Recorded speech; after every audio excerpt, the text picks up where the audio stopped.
આપણા પરમાત્માની જે બોલી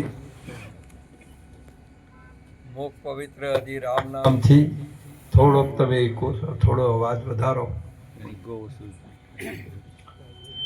મુખ પવિત્ર હજી રામ નામથી, હસ્ત પવિત્ર પુણ્યદાનથી, ચરણ પવિત્ર દેવ દર્શને, હૃદય પવિત્ર બ્રહ્મ જ્ઞાનથી. એટલે આપણા ભગવાનનું નામ આપણા મુખમાં લઈએ, આપણા ગુરુ મહારાજનું નામ. નહીંતર આજની ટેકનોલોજી એટલી બધી છે, બધી કંપનીઓની લાઈન કદાચ કોલગેટોથી મોઢું ધોવો ને તોય પવિત્ર થાય એવું માટે કરીને મુખ પવિત્ર કરવું હોય તો ભગવાનનું નામ આપણા મુખમાં હોવું જોઈએ. આપણે મનુષ્ય છીએ, 84 લાખ યોનિઓમાંથી તત્વમાં તત્વ પરમાત્માનું સ્વરૂપ એ મનુષ્યનો અવતાર છે. તમે વ્યક્તિ થઈને કોઈ માન્યતા હોય તો એના શબ્દોથી થયું છે. તમને જે આલ્યું છે પરમાત્મા એ તમારું કરીને માન્યું છે. પાછું આ તમારું નથી. તમને એક તક આપી છે કે આવો એક મારો જ દેહ ના આપું, મારું સ્વરૂપ આપું કે એ ભજન જેવું કરે છે, લાભ કરીને આવે છે કે નુકસાન કરીને 84માં જાય છે. આ જે જીવન બીજા જીવો જીવે છે એવું જીવે છે કે એનાથી કોઈ આ સાચી વસ્તુ મળી તો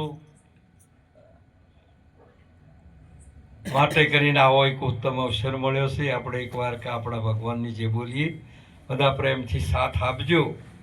આપણા બધા એકી હાથી આપણે બધા જ જો બોલીએ તો આપણે એક માળા થઈ જાય.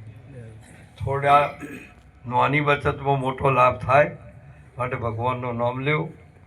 બોલીએ સદગુરુ મહારાજની જય, સનાતન ધર્મની સદગુરુ નિરાંત મહારાજની પધારેલા હરિગુરુ કૃષ્ણ કનૈયા જય હો જય. બોલો તો છે પણ બોલાવનારો નથી કૃષ્ણ કનૈયા. બધે ભગવાન તો છે પણ બોલાવે તો કે બોલે તો છે ભગવાન બધે જ અણુ અણુમાં અર્જુન હું પણ બોલાવતા ના આવડે તો એ ના બોલે ને અને બોલાવતા આવડે તો બધે બોલે ને એ વાત ચોક્કસ. આવો એક સુંદર યોગ છે બા, આવો ફેર નહીં મળે. માટે આજનો યોગ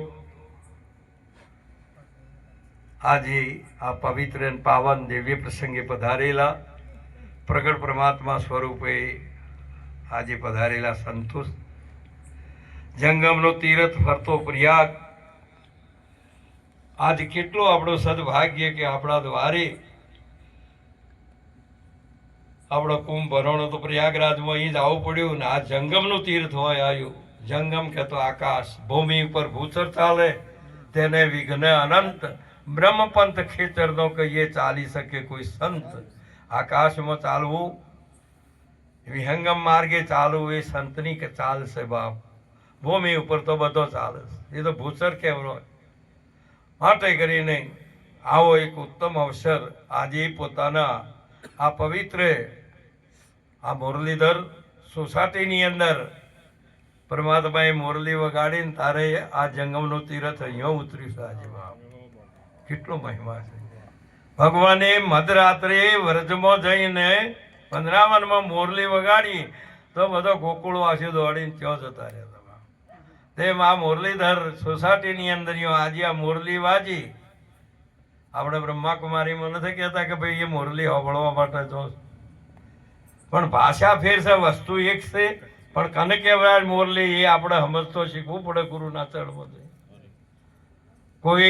કોઈ મહાપુરુષે એવું નથી રહેજો કે તમને અવળા માર્ગે દોરે, પરંતુ આપણે સમજવાની રીત હોવી જોઈએ અને સમજાય તો બધા દાવા છૂટી જાય. આ ભક્તિનો માર્ગ નિર્દાવાનો છે અને બીજા બધા જ માર્ગો છે દાવાવાળા. ભક્તિનો માર્ગ એ ભગવાનનો છે, સદગુરુનો છે બાપ. દાદુ દાવા છોડ કર નિર્દાવે સો કટ, કિતને સોદા કર ગયા બિન દાવે સે હટ. મહાપુરુષે આવો સુંદર આવો અવસર મળેલો છે. જેટલો બધો જે મોખણમાંથી જીત થાય તેમાં મનુષ્યમાંથી પરમાત્મા થાય, બીજું કોઈ ના થાય. અને જો આવડે ને તો પછી ફેર હતો એ 84માં નરકમાં જાય, બીજું કોઈ આવડે નહીં. મને જઈ પણ ફેર હાથ નહીં આવે, મૂર્ખ મોઢું માર, ભવસાગરની ભૂલવણીમાં વીતી ગયા યુગ. આવો સુંદર આજનો યોગ અમારે સંત શ્રી ફૂલચંદરામજી અને મહાન પવિત્ર સંત માતા જ્યોત્સનાબાને ખૂબ ખૂબ ધન્યવાદ કે પોતાના દ્વારે આવો મંગલમય પ્રસંગ અને જે દેવોને દુર્લભ એવા સંતોનું આજ આગમન કર્યું. આપ માટે કરીને કેટલો બધો એમનો વિવેક અને કેટલો પ્રેમ ને કેટલો ભાવ કે આજ પોતાના દ્વારે સંત પધાર્યા. તુલસી સોદીન બડા સંત મિલે જો આઈ, નૈણ ભરી ભરી ભેટીએ દુઃખ સમૂળા. સંત જાકો કીજીએ દુભે દુભાવે નાઈ, ફળ ફૂલ તોડે નહીં ને રહેવે બગીચા. આ પરમાત્માનો બગીચો છે. આપણે આ એક આપણા રાજા મહારાજાઓ નગરપાલિકાઓની અંદર એ બગીચા બનાવ્યા હોય તો એ બોર્ડ મારેલું હોય, કોઈ પત્તું તોડવું નહીં, ફળ ન તોડવું, ફૂલ નહીં તોડવું. એવા તે માએ પરમાત્માનો બગીચો છે. બધા જ કેમેરા ગોઠવેલા છે. તમે ચોય આવા મોકળી કરીને કેમેરામાં આવી જશો, એનો દંડ આવશે ને. જેની ઓગળી ઓમ કરીને ઓગળી કાપી છે ને હાથ હોમલો કર્યો, અડાડ્યો છે, એનો હાથ કાપ્યો. એ શાસ્ત્ર પ્રમાણ આપે છે. ગર્ભ ગીતા વાંચી જુઓ તમે. માટે કરીને આવું એક સાચું કર્મનો સંગાથી રોડા મારે. માટે સીધા હરખા રહેવાનું. આ મનુષ્ય જન્મે સીધા જવું હોય તો પરમાત્માનું નામ લેવું, બીજો કોઈ સીધો માર્ગ. અને સંગ કરો તો સંતોનો કરજો, એ સાચો સંગ છે. બીજા બધા કુસંગ છે. આવો એક ઉત્તમ મહિમા છે આજનો યોગ. અમારે બંને સંત માતા અને સંત શ્રીએ પોતાના દ્વારી પોતાના માતુશ્રીનો છે મહિમા, એમની સગુણે તો સેવા કરી. આજનો પ્રસંગ લગતો આપણે બોલીએ થોડું. આજનો પ્રસંગ માતૃદેવો ભવ, પિતૃદેવો ભવ, અતિથિ દેવો ભવ અને આચાર્ય દેવો ભવ. તમારા પુણ્યના પ્રતાપે ખૂબ પુણ્ય ભેગું થયું. કોટી જન્મના પુણ્યથી આ મનુષ્ય જન્મ મળ્યો. ભગવાન શંકરાચાર્યજી મહારાજ વિવેક ચૂડામણીમાં કહે છે કે આ મનુષ્ય જન્મે કેટલા જન્મોનું પુણ્ય ઉદય થાય ત્યારે તેને મળે છે. વિવેક ચૂડામણીમાં ભગવાન આદિ ગુરુ શંકરાચાર્યજીના સ્વમુખના વચન છે. અને આટલો બધો જ્યારે એને દિવ્યતાવાળું જીવન મનુષ્ય અવતાર એને, અને એમાં ઘણું પુણ્ય હોય તો આ ભારતની ભૂમિમાં મળે છે. ભારત ભૂમિ એ દેવભૂમિ છે, ઋષિમુનિઓની સાધુ સંતોની જતી સતીની છે. ભારત ભૂમિ એ યોગ ભૂમિ છે, અને વિશ્વના દેશોની ભૂમિ છે એ ભોગ ભૂમિ છે. એ ભોગ બધો મળે પણ આ પરમાત્માને મળવાનો યોગ મળતો. આ એક કેવળ ને કેવળ જો યોગ ભૂમિ હોય. અમે હમણાં સુંદર બોલ્યા, અમે યોગી अलख अनादि पार ब्रह्म से है पारा, नाम रूप गुण नहीं हमारे कबहू धरो न. આવી એક મહિમા પરમાત્માનો સ્વરૂપની વર્ણન કર્યું ભગવાને ગીતામાં. બીજા ત્રીજા અધ્યાયની અંદર કીધું કે અર્જુન હું કાયમનો હું જન્મ્યો જ નથી, હું સદાયને માટે અજન્મા છું. આવું એક ચોક્કસ કરેલું છે. પણ આપણે તમે તો અજન્મા છો, પણ તોય મેળને તરવાના મેણ વાળી એટલે ભેગું કરી નાખ્યું બધું કે હું જન્મ્યો હતો. તમને ખબર નથી કે તમને શું ખબર છે કે તમે જન્મ્યા છો એવું? આ તો કોકને તારીખ મારી છે કે તમે મારી હતી.